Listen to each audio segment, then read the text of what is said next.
Good day, good day. So today we are going to focus on the balance sheet and the notes. So here you are told to prepare the balance sheet, the notes for trade and other receivables, the note for trade and other payables. Okay, let's go to our adjustments.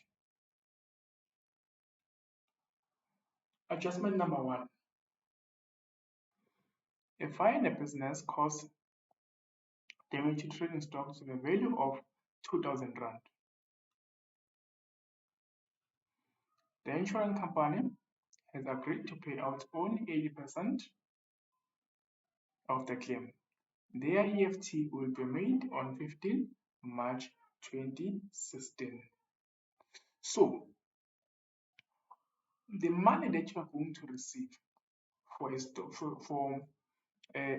that was spent or a stock that was damaged due to fire, we call that the money that you are going to receive. We call that a debtors for insurance. The money that you are going to receive from the insurance for a stock that was damaged due to fire. We call it debtors for insurance. And we record this in a trade and other receivables note. Trade and other receivables note. So it's a debtors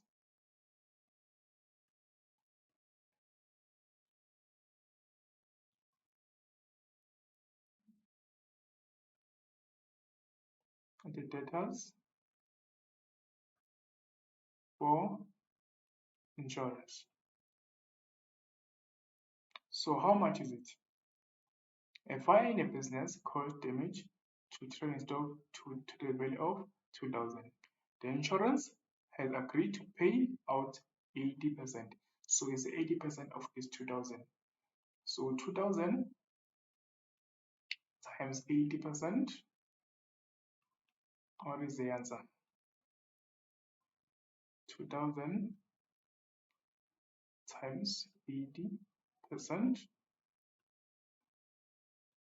The answer is 1,600. So it's 1,600. Now, because a stock was spent, and it was damaged, this means that your trading stock has to decrease, because obviously, if your trading stock was spent, it means that the stock that you have, it has to decrease. Okay, how much is your inventory? Your trading stock is 97,500. So you know that you record the trading stock under the inventory. So under current assets, we have the inventory, and then under inventory, you record the trading stock, consumable stores on hand. So here the trading stock is 97,500.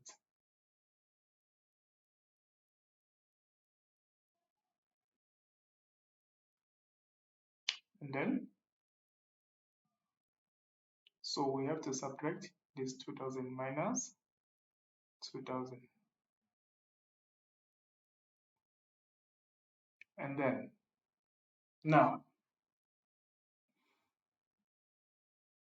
here they are saying that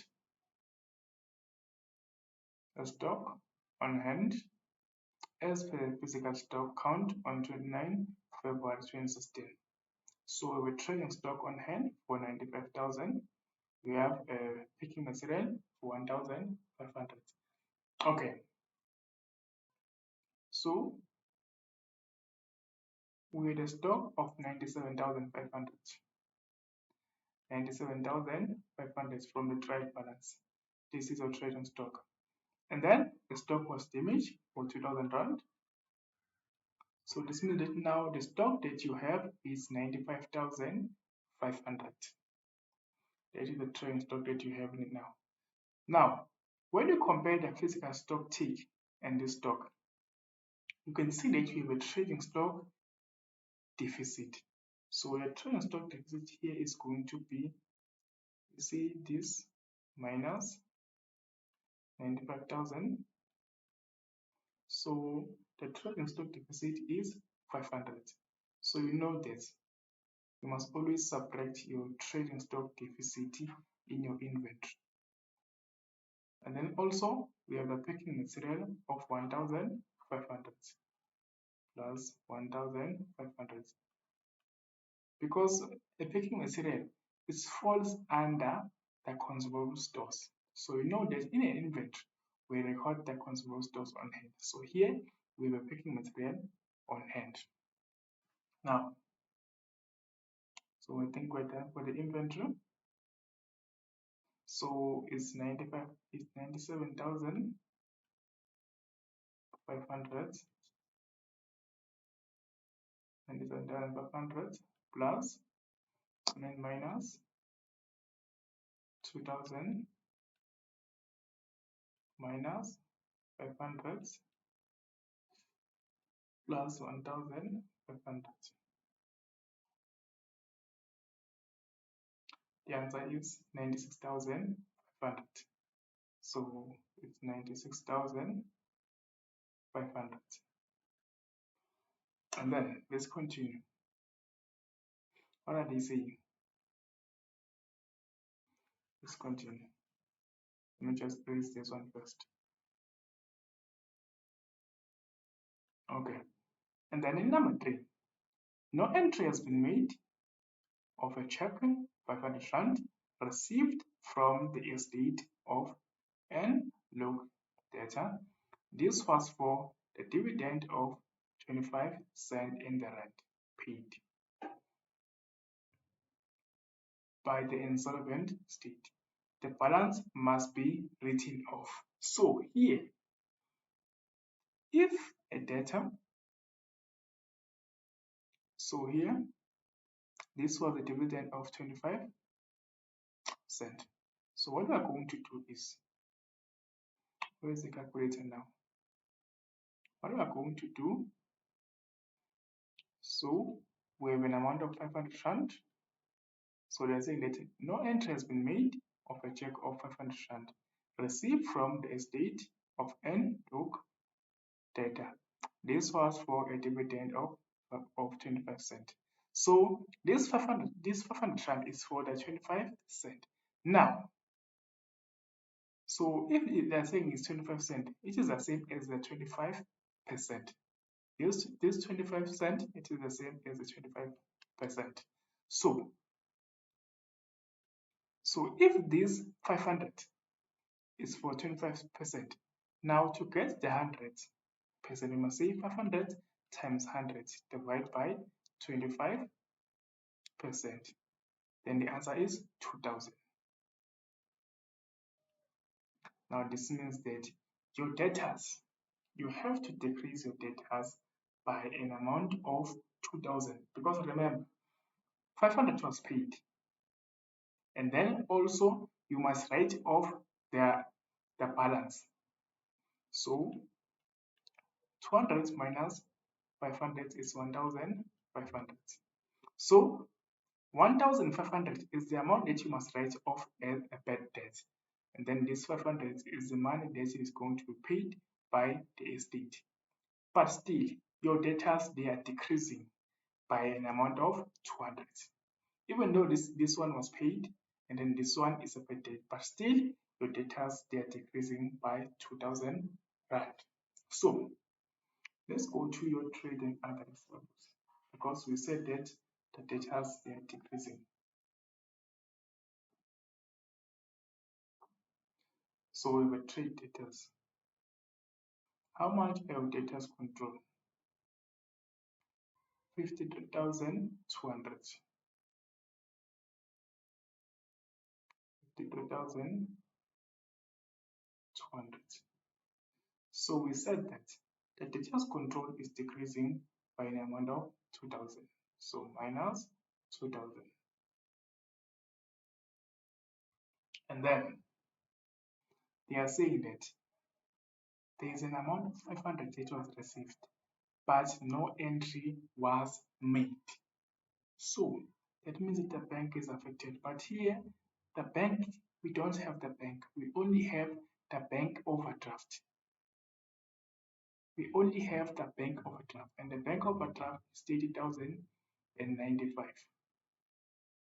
So let's go to the balance sheet. So we know that the bank overdraft is supposed to be recorded under current liabilities. So it's bank overdraft. So how much is of bank overdraft? It's 30,095. So it's 30,095. Okay. So it's 30,095. Now I want you to look at this. So it's a bank overdraft. So a bank overdraft is a liability. Bank overdraft. And they even told you that it is a credit balance. So the credit balance is 30,095. And then they said we received a 500 rand. So if we received a 500 rand, it means that your bank overdraft is going to decrease by 500 rand. So we're going to say minus 500 rand. And then let's continue. Okay, so here it's 30,095 minus 500. The answer is 29,595. 29,595. And then the next one. The business pays the monthly rental in advance for a warehouse. Rent was increased by 10% as from 1 October 2015. Now, our year ends on 29 February 2016. Okay. So, what we are going to do is, our year started on 1 March 2015 and then end on 29 February 2016. Now, from 1 March 2015, March, April, May, June, July, August, September, for 7 months. So we're going to write this one as an X. For 7 months, we were receiving a rent of 100% plus. And then from 1 October, November, December, January, February, March, because they said that the business pays rental in advance for a warehouse. So this means that we also paid for March. So this means that it's going to be October, November, December, January, February, March, 6 months. For 6 months, we paid a rent, it is including a 10%. And then that rent is equal to 12,920. Now, if you add this and this, what do you get? So 7 times 100 plus 6 times 110. Okay, let me start again.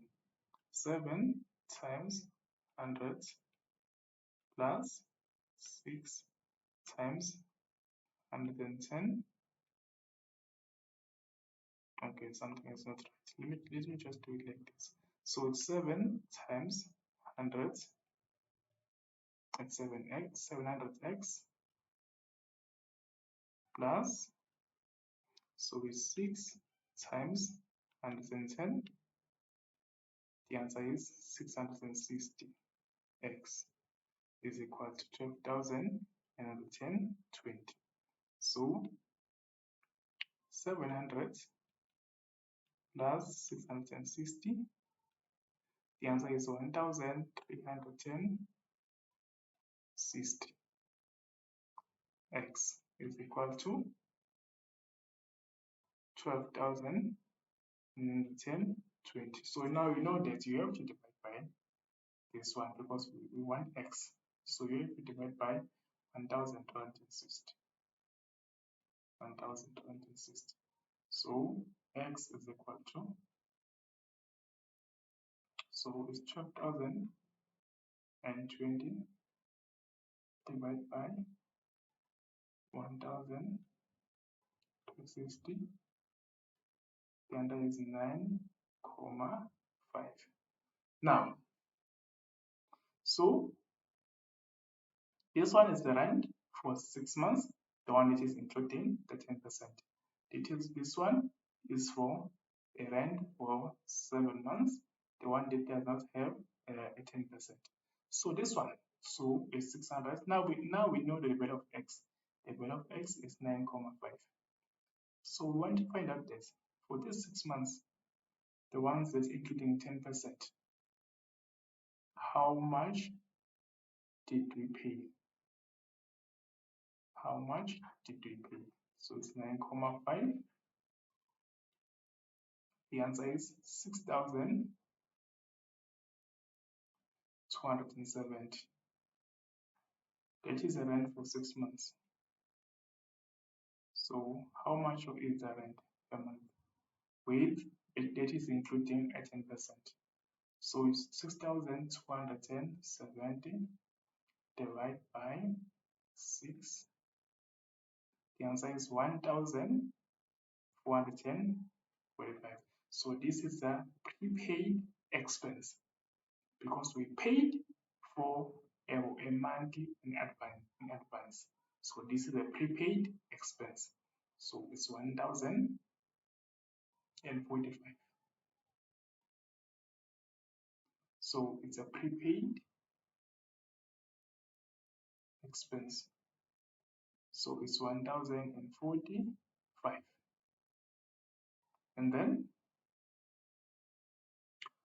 next, fixed deposit with Lomo Bank was made on 1 June 2015. Provide for outstanding interest for 3 months. Okay. So how much is our fixed deposit? Fixed deposit is 35,000. So it's 35. Let's do this first. Let me just erase this part so that I can right here. Let me just erase all of this. Let me just erase all of this, then we can continue the balance sheet. Okay. Fixed deposit is 35,000 in the trial balance. So it's 35,000, yes.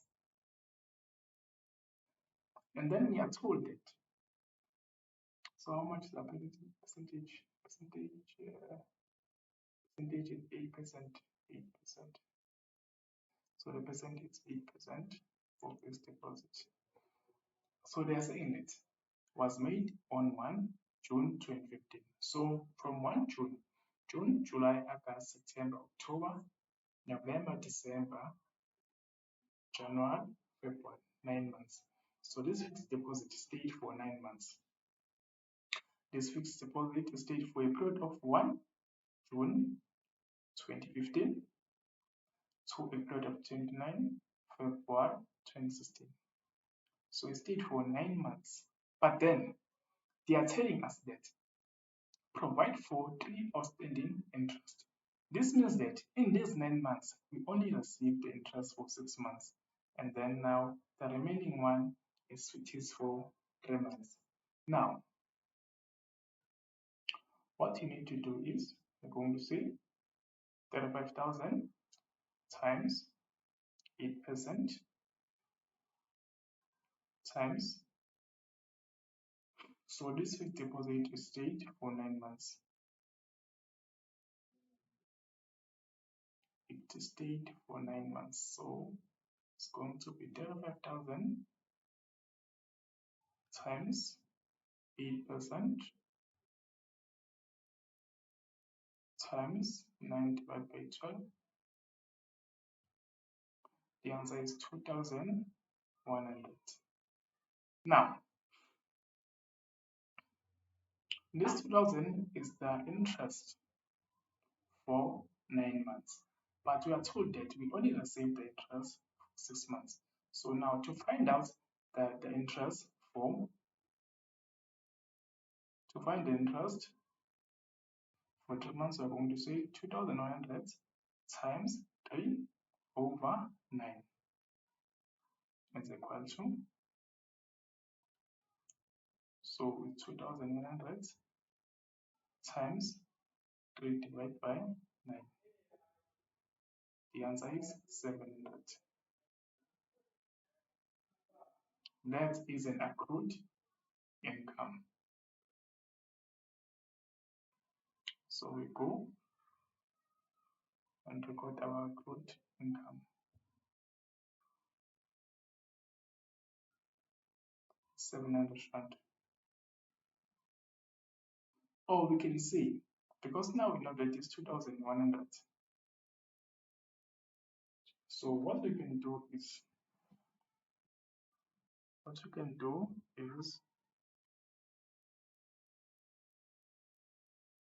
let me see.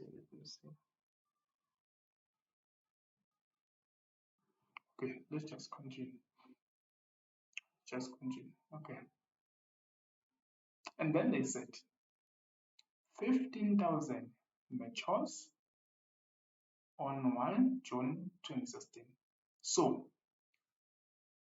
a fixed deposit that is going to mature within the period of 12 months must be subtracted from the fixed deposit that is under non-current asset.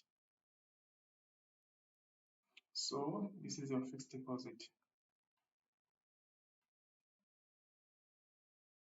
So the fixed deposit, we said that it is 35,000 in a trial balance. So it's 35,000 minus 15,000.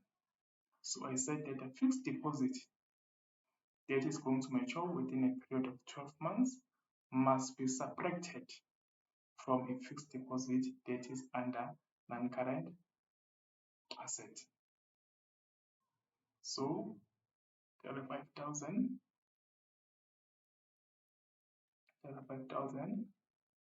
minus 15,000, the answer is 20,000.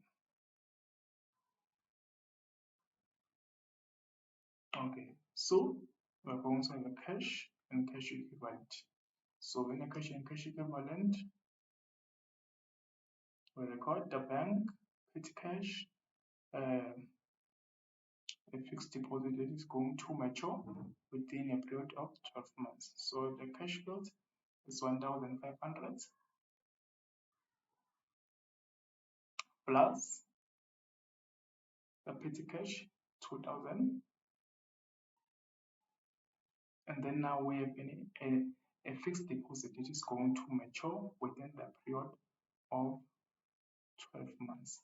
So now that fixed deposit belongs under cash and cash equivalent.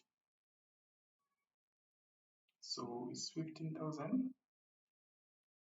plus 2,000 plus 15,000. The answer is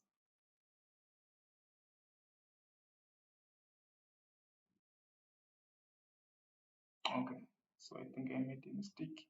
So it's 1,500 plus 2,000 plus 15,000 The answer is 18,500. 18,500. And then we have the trade and other receivables. Okay, let's continue. Let's continue. And then number 6, commission income included an amount of 1,375 for March 2016. So our year starts on 1 March 2015 and end on 29 February 2016. So this means that this is an income received in advance. So we record the income received in advance under trade and other payables. Income received in advance. So the amount is 1,275. 1,275. And then depreciation was calculated as follows. Now we are going for the fixed asset. We are going for the fixed asset. So what are they saying about the fixed asset?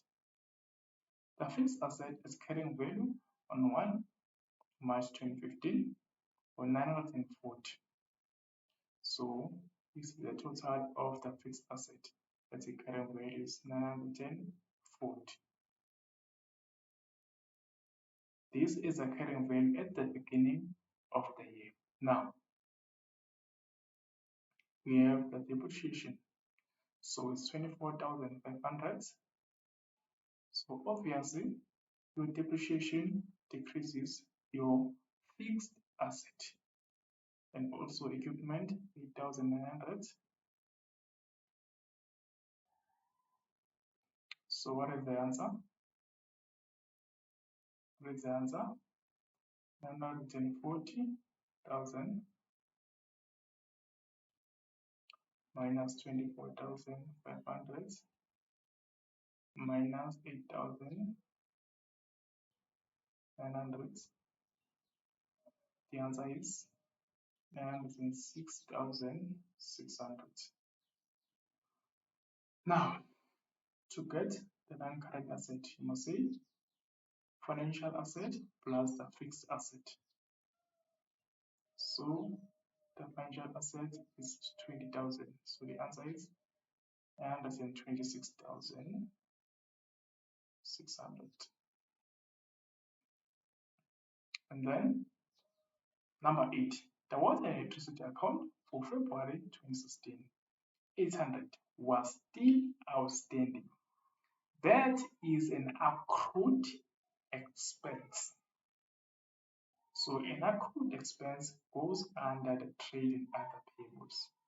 So it's an accrued expense. So the amount is 800 Rand.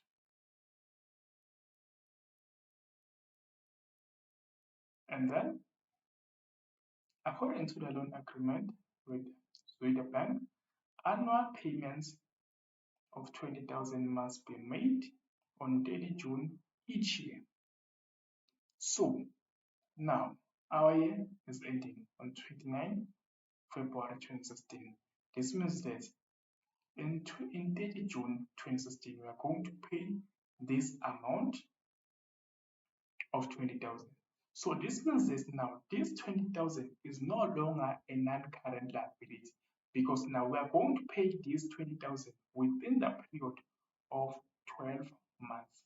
So we must subtract this 20,000 from a loan debtors and a non-current liabilities, and then we put it under the current liabilities as a portion of a loan.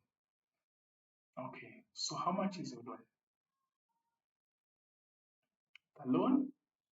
The loan is 105,000.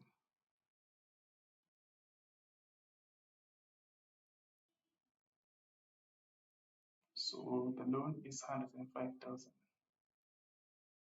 105,000. And then here, let's go back here. So we said this, we're going to have a current portion of a loan. Okay.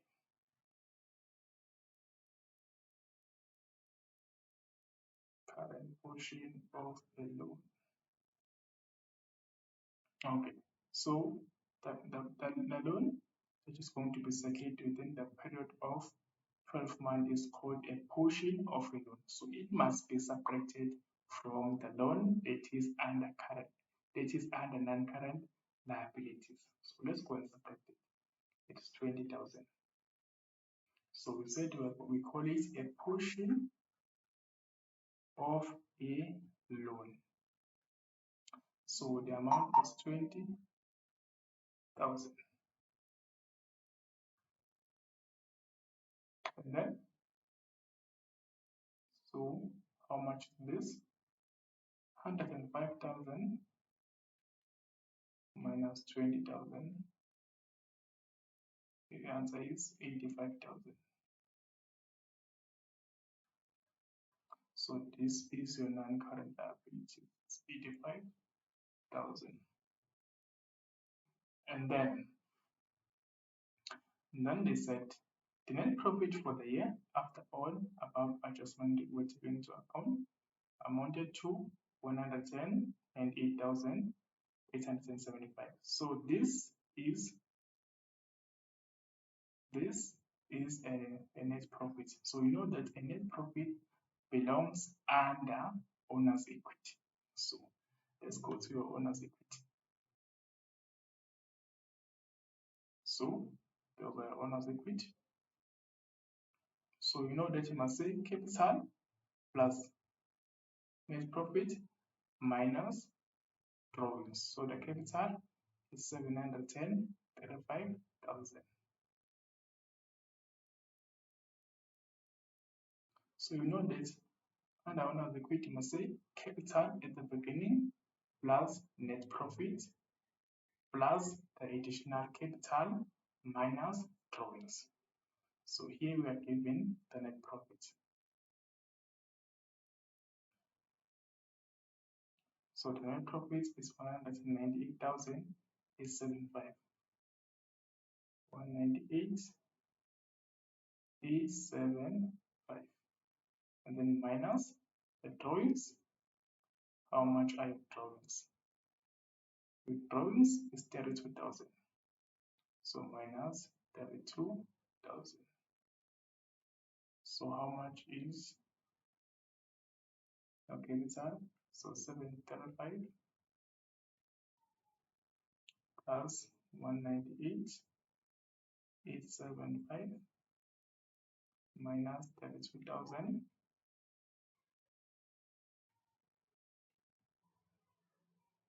The answer is 901,875.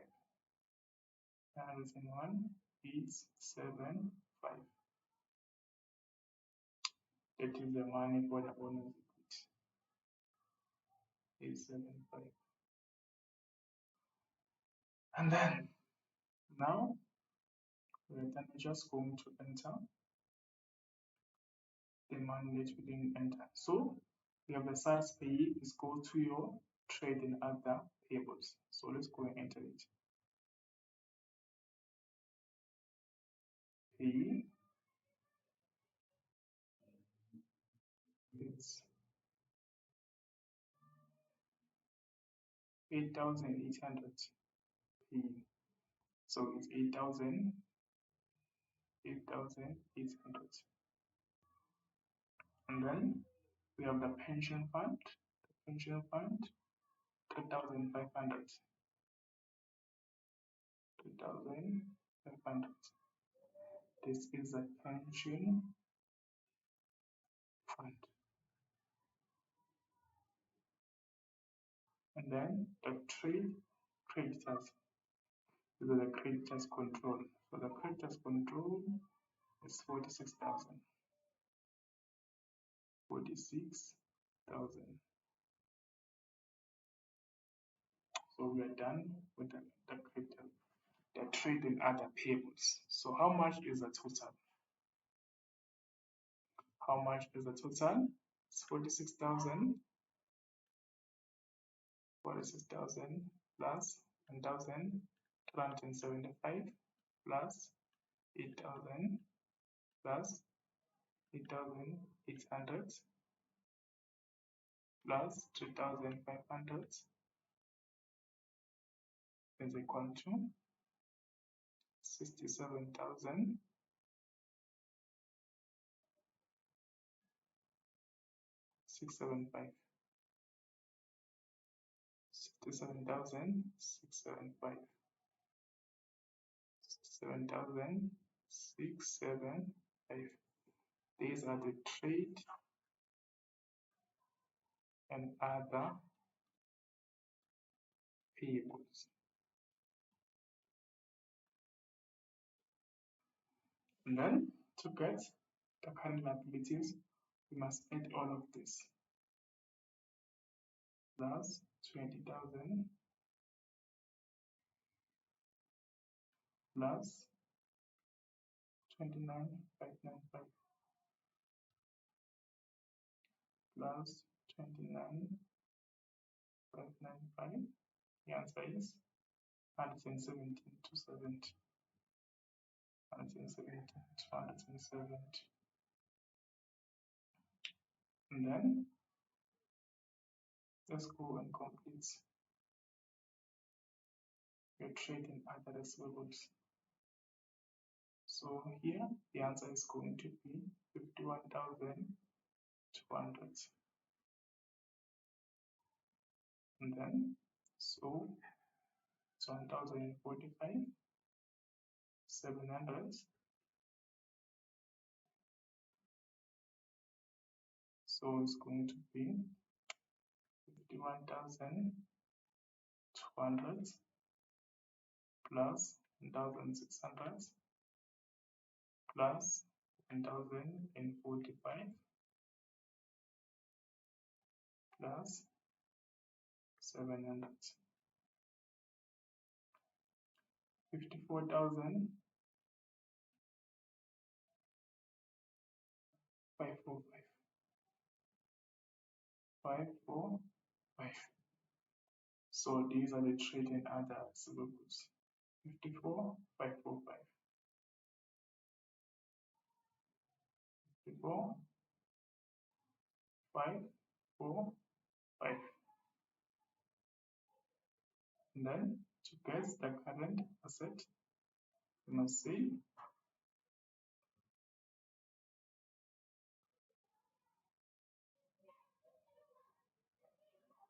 so it's going to be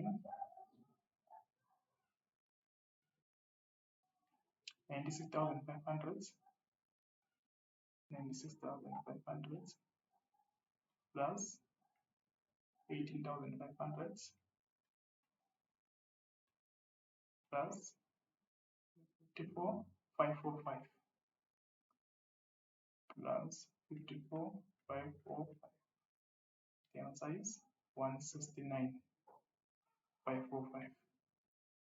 169,545.